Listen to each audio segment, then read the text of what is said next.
এখন প্রায় রাত 2টো বাজে। আমি আসলে এত গভীর রাতে নিতান্তই বাধ্য হয়ে আসলে আমার এই ভিডিওটা করা। মানে একটা জিনিস হচ্ছে, আমি যখন রোগীটাকে হাতে পাই, বাচ্চাটাকে আমি যখন হাতে পাই, আমার রুমে আমি, বাচ্চার মা, বাচ্চা এবং আমার দুজন অ্যাটেন্ডেন্ট সবাই উপস্থিত ছিল। এবং বাচ্চার মা এবং বাচ্চার সঙ্গে আমার কি কি কথোপকথন হয়েছে এটার দুজন উপস্থিত সাক্ষী আছেন। এই কথাবার্তাগুলোর আলোকেই বাচ্চার মা এবং বাচ্চার কাছ থেকে আমি যা শুনেছি, আমি ফিজিশিয়ান, আমি যা দেখেছি, এটার উপর ভিত্তি করেই আমি বেসিক্যালি আমার কাছে, আমি নিজে একটা মেয়ে সন্তানের মা, আমার কাছে মনে হয়েছে যে আজকে আরেকজনের মেয়ের সাপোর্টে যদি আমি থাকি, তাহলে আমার নিজের মেয়ের, আল্লাহ না করুক, কোনো ঝামেলা হলে ভবিষ্যতে আমি ওটার একটা ব্যাকআপ পাবো। আল্লাহর কাছ থেকে হয়তো আমি একটা উত্তম প্রতিদান পাবো। কিন্তু আমি এখন খেয়াল করে দেখছি, আসলে এক শ্রেণীর মানুষ, তারা নিজেদেরকে আসলে মাওলানা দাবি করেন, তারা আল্লাহর প্রকৃত প্রিয় বান্দা। তারা নিজেদেরকে আসলে মানে এমন একটা ভাব নিচ্ছেন তারা, যে আমি ইন্টেনশনালি, ইচ্ছা করে তাদের পেছনে নিয়েছি। আমি জন্মসূত্রে একজন মুসলিমের সন্তান, মুসলিম মুসলিম উপায়েই আমার সারা জীবন চলেছে। আমি এখনো 5 ওয়াক্ত নামাজ পড়ি, আমি পবিত্র কোরআন পড়ার চেষ্টা করি, অর্থসহ তাফসির পড়ার চেষ্টা করি, আমি হাদিস পড়ার চেষ্টা করি। একটা ব্যাপার হচ্ছে যে আমরা কেউই আসলে দোষ গুণের ঊর্ধ্বে নই। আমি আমার সামর্থ্যের মধ্য থেকে শুধু চেষ্টা করেছিলাম যে এই অসহায় ইয়াতিম মেয়েটার সাথে যে অনাচারটা হয়েছে, এই অনাচারটার যেন উপযুক্ত বিচার হয়। এখন এই অনাচারকারী যদি হুজুর হয়ে থাকেন, তাহলে হুজুরের বিচার হবে, যদি অন্য কেউ হয়ে থাকে তাহলে তার বিচার হবে। আমি যা ভার্বালি শুনেছি, আমি সেটার ওপরেই ভিডিওটা করেছি। এখন আমি আসলে ইদানিং যে ব্যাপারগুলো ফেস করছি, যে আমি অলরেডি মানে কিছু টেলিভিশন চ্যানেলকে ব্যাপারটা জানিয়েছিলাম যে আমি আমার জীবনের উপর একটা থ্রেটে আছি। কিন্তু ইদানিং আমি যেটা খেয়াল করলাম, আজকে কিছুক্ষণ আগেও আমি ব্যাপারটা খেয়াল করেছি, আমাকে এখন মানে আমার কাগজপত্র ভুয়া, আমি একজন ভুয়া ডাক্তার, আমার বিএমডিসি লাইসেন্স নেই, আমার ট্রেনিং সার্টিফিকেট ভুয়া, আমার এমবিবিএস পাশের কোনো ডকুমেন্ট নেই, আমি নাকি ময়মনসিংহে দালাল হাত করে তারপরে প্র্যাকটিস করি, প্রভাবশালী হাত করে প্র্যাকটিস করি, এই ধরনের কথাবার্তা আমার ব্যাপারে বলা হচ্ছে। আমি একজন অবসরপ্রাপ্ত সেনা সদস্যের সন্তান, আমার কেন প্রভাবশালীদের সঙ্গে আসলে ওঠা বসা থাকবে? আমি এমন কোনো প্রভাবশালী পরিবারেরও সন্তান নই, বা আমার কোনো প্রভাবশালী পরিবারে বিয়েও হয়নি যে আমি কোনো সূত্রে প্রভাবশালীদেরকে হাত করতে পারবো। আর আরেকটা ব্যাপার হচ্ছে, আমাকে অনেকেই মানে আমি জানি না কেন এই ব্যাপারটাকে পুরোপুরি তারা নিজেদের কাঁধে তুলে নিয়েছেন। নিজেদের মানে তারা ভাবছেন যে আমি ইন্টেনশনালি শুধু হুজুরদেরকেই বকাবকি করেছি। আমি বাচ্চার কাছে যা শুনেছি, বাচ্চার মায়ের কাছে যা শুনেছি, এখন অপরাধী হুজুর হলেও অপরাধীর একমাত্র পরিচয় সে অপরাধী। এবার সে হুজুর হোক, সে সাধারণ মানুষ হোক, সে জেনারেল কেউ হোক, অপরাধীর একমাত্র পরিচয় অপরাধী। কিন্তু এটাকে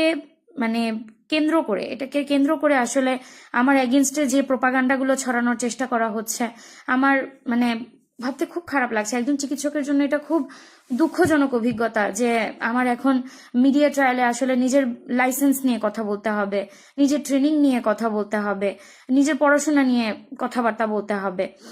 আর তাছাড়া এগুলো নিয়ে আমার থ্রেট ফেস করতে হবে। আর উপরন্তু জীবনের থ্রেট তো আছেই। আমাকে রেপ করে মেরে ফেলা হবে, মব সৃষ্টি করা হবে, আমাকে যেখানেই পাবে রাস্তায় কুপিয়ে মেরে ফেলা হবে, এই জাতীয় থ্রেটগুলো আমি পাচ্ছি। প্রত্যেকদিন সারাদিন সারা রাত আমার মোবাইলে অনবরত টেক্সট আসতে থাকে। যারা আমার সঙ্গে কথা বলতে এসেছিলেন তারা নিজেরাও খেয়াল করেছেন, টেক্সটের নোটিফিকেশনে আমি আসলে অতিষ্ঠ হয়ে গেলাম। মানে আমি শুধু চেয়েছিলাম যে আমি হকের পক্ষে যদি থাকি, অন্তত আল্লাহর কাছে আমি জবাবদিহিতা করতে পারবো। আল্লাহর কিয়ামতের দিন আল্লাহর কাঠগড়ায় দাঁড়িয়ে আমি অন্তত বলতে পারবো যে আল্লাহ, আপনার এই বান্দা ন্যায় বিচার পাওয়ার কোনো সুযোগ তার ছিল না, আমার কাছে যেটুকু সুযোগ ছিল আমি সেটাকে কাজে লাগানোর চেষ্টা করেছি আপনার এই বান্দার জন্য। আমি জাস্ট ওইটুকু থেকে আমি কাজটা করতে এসেছিলাম।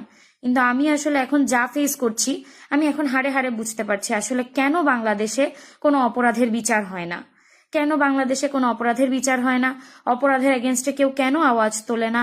আমি এখন আসলে মানে হাতে নাতে বুঝতে পারছি। আগে এগুলো টেলিভিশনে দেখতাম, পেপার পত্র পত্রিকায় পড়তাম, এখন আমি আসলে মোটামুটি মানে আমি একদম চোখে আমার আয়না চলে আসছে, আমার সামনে আয়না দিয়ে দেখিয়ে দেওয়া হয়েছে যে আসলে বাংলাদেশে সত্যের পক্ষে থাকলে, বা আমি যা জানি সেটা মানে নিজের মত স্বাধীনতা বাক স্বাধীনতা প্রকাশ করতে চাইলেও আসলে কি পরিমাণ হ্যারাসমেন্টের শিকার হতে হয়।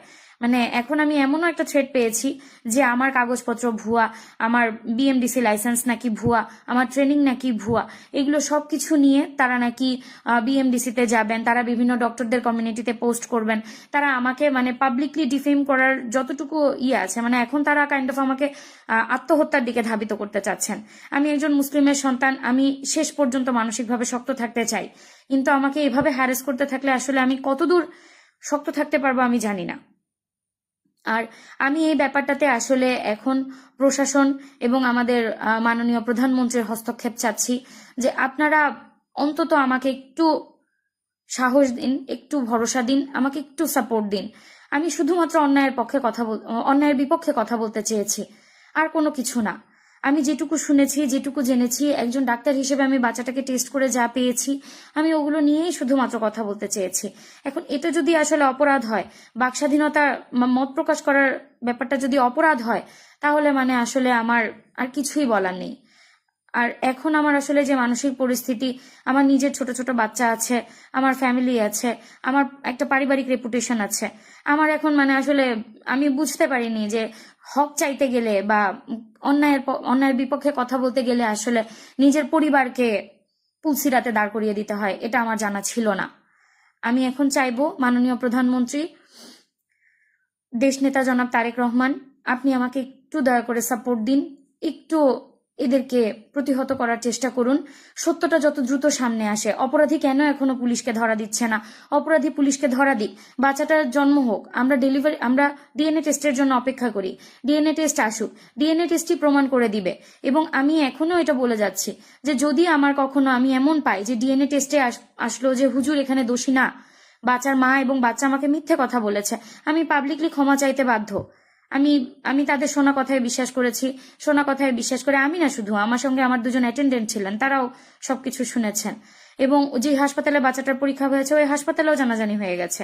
তো আমরা সবাই ব্যাপারটা শুনেছি এবং আমরা সবাই ক্ষমা প্রার্থী হব। কিন্তু যতদিন পর্যন্ত এটা হচ্ছে না, একজন অন্যায়ের বিরুদ্ধে সোচ্চার হয়েছেন বলে তার নামে আসলে এভাবে প্রোপাগান্ডা ছড়াতে হবে, তাকে ধর্ষণের হুমকি দেওয়া হবে, তার ডাক্তারির কাগজপত্র ভুয়া, তার ট্রেনিং ভুয়া, তার বিএমডিসি লাইসেন্স ভুয়া, সে দালাল হাত করে চলে, এই প্রভাবশালীদেরকে হাত করে চলে, এত ধরনের বাজে মন্তব্য, এত ধরনের কুমন্তব্য নিয়ে আসলে মানে একজন সুস্থ স্বাভাবিক মানুষের পক্ষে আসলে বেঁচে থাকা সম্ভব না। একজন সুস্থ স্বাভাবিক মানুষের এখানে সার্ভাইভ করার আসলে কোনো চান্সই নেই, কোনো সম্ভাবনাই নেই। মানে আমি এখন তা, এতদিন আমি ওই বাচ্চাটাকে নিয়ে কনসার্ন ছিলাম, এখন তা আমি মানে ওর ফ্যামিলির উপর দিয়ে কি যাচ্ছে ওটা আমি এখন মানে পরিষ্কার আমি ট্রেস পাচ্ছি। ধন্যবাদ আপনাদের সবাইকে।